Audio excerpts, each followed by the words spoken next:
I'm Zeke, and I'm going to be talking about gender dysphoria today. And I'm sure this isn't going to be like the best recording ever because I have to leave for work in 10-15 minutes. But really quick, gender dysphoria is a feeling of discomfort, or I would describe it as a feeling of wanting to crawl out of your skin because your assigned sex or your physical anatomy doesn't match your gender. So backtracking really fast, the difference between sex and gender.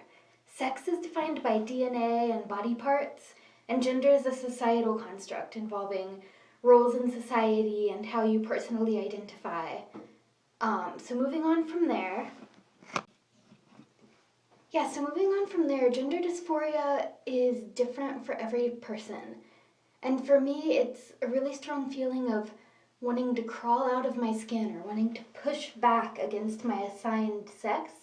And it's also a feeling with certain body parts, like, trigger warning, my breasts.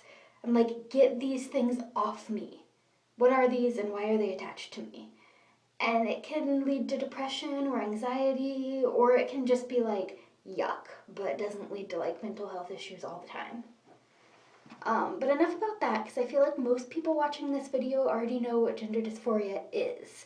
So what I really want to talk about is what I do and what other people I know do to help with it, because I've found myself on YouTube a whole bunch of nights like, I'm really dysphoric, this really sucks, somebody help me. And so I want there to be help on YouTube.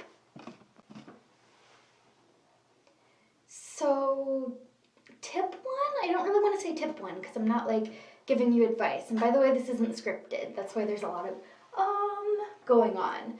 So tip one or thing one that I do is exercise. If I know that I worked out really hard the day before, my dysphoria is less. I also kind of lie to myself with exercise. Trigger again, body parts. I have really big breasts. I'm like a G cup.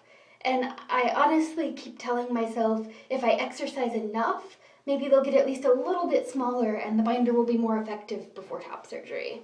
So exercise. I know Uppercase Chase on YouTube, or Chasey Poo, a lot of you probably watch him too, really swears by running. And I've heard a lot of my friends actually say that exercise really helps them. Okay, so thing two, bubble baths. It doesn't really work for me. Although I love bubble baths, my whole body is out too much.